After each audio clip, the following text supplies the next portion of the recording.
بسم اللہ الرحمن الرحیم۔ فتح علی ٹیپو سلطان بروز سنیچر 20 ذی الحجہ 1163 ہجری بمطابق 10 نومبر 1750 عیسوی میں بنگلور سے 33 کلومیٹر دور شمال کی جانب ایک قصبے میں پیدا ہوئے۔ والد کا نام حیدر علی اور ماں کا نام فاطمہ بیگم ہے، جو فخر النساء سے مشہور تھی۔ وہ عرب کے خاندان قریش سے تعلق رکھتے تھے۔ 5 برس سے لے کر 19 سال کی عمر تک حفظ قرآن، دینی علوم اور جنگی فنون میں مختلف ماہرین فن سے مکمل مہارت حاصل کر لی اور سپہ سالار بن کر جرأت و بہادری کے ساتھ دشمنوں سے مقابلہ کر کے فتح علی خان بہادر کا خطاب حاصل کر لیا۔ جب 1767 میں دشمنوں نے باقاعدہ جنگ چھیڑ دی تو ٹیپو سلطان بھی 7000 کی فوج لے کر ان سے لڑے اور انہیں شکست دے کر منگور کے مضبوط قلعے پر قبضہ کر لیا۔ پورے ہندوستان میں ریاست میسور ہی ایسی تھی جس نے ان لوگوں کے خلاف 4 جنگیں لڑی۔ 2 جنگوں میں ان کو بھاگنے پر مجبور ہونا پڑا یا پھر جیل کی ہوا کھانی پڑی۔ جنگ آزادی میں مسلمان بادشاہوں میں سے حیدر علی خان اور ٹیپو سلطان شہید رحمت اللہ علیہ کی قربانی اور جنگی حملوں کو بھلایا نہیں جا سکتا۔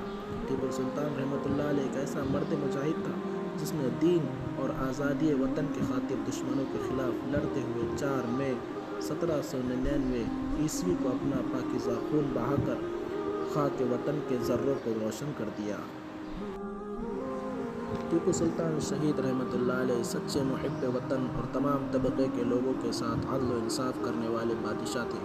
ان کے دور میں سب کو اپنے مذہب کے مطابق عمل کرنے کی مکمل آزادی حاصل تھی، ساتھ ہی شریعت کے ہر ایک حکم پر عمل کیا کرتے تھے۔ ان کے اندر اسلامی معاشرے کے قیام کا بھرپور جذبہ تھا۔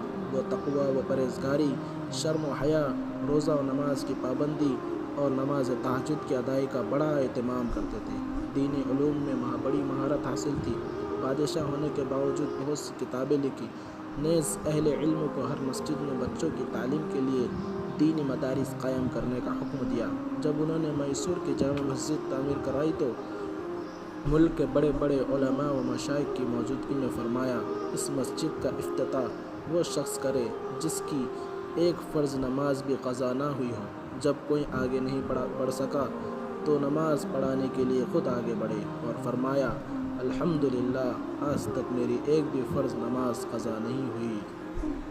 ٹیپو سلطان رحمت اللہ علیہ کی دشمنوں سے آخری جنگ کے موقع پر سیکریٹری حبیب اللہ نے عرض کیا کہ حضور، وقت کا تقاضا ہے کہ اپنی جان اور اپنے شہزادوں کی یتیمی پر رحم کیجیے۔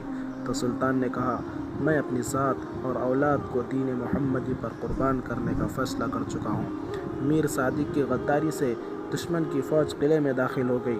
بادشاہ نے کھانے کا لقمہ اٹھایا ہی تھا کہ اپنے وفادار فوجی عبدالغفار کی شہادت کی خبر سن کر فرمایا، ہم بھی اب کچھ ہی دیر کے مہمان ہیں۔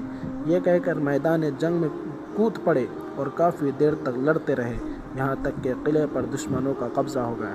چنانچہ ان کے غدار خادم راجہ خان نے کہا کہ حضور، اپنی جان کی حفاظت کے لیے اپنے آپ کو دشمن کے حوالے کر دو۔ تو جلال میں آ کر کہا، میرے نزدیک شیر کی ایک دن کی زندگی گیدڑ کی 100 سالہ زندگی سے بہتر ہے۔ جسم پر کہیں گولیاں لگنے کے باوجود شام تک لڑتے رہے۔ ایک غدار نے ٹیپو سلطان رحمت اللہ علیہ کی طرف اشارہ کر کے دشمنوں کے افسر کو خبردار کرنا تھا کہ چاروں طرف سے گولیوں کی بارش ہونے لگی، اور سینے پر گولی لگتے ہی وہ زمین پر گر گئے۔ ایک سپاہی نے موقع غنیمت پا کر ان کے پاس کی جو تلوار تھی وہ نکالنے کی کوشش کی، تو ایسی نازک حالت میں بھی حملہ کر کے ایک سپاہی کو جہنم رسید کر دیا۔ پھر سر پر گولی لگنے کی وجہ سے 4 مئی 1799 عیسوی کو جام شہادت نوش فرمایا۔ اگلے ہی دن شاہی اعزاز کے ساتھ اپنے والد حیدر علی کے پہلو میں دفن کر دیے گئے۔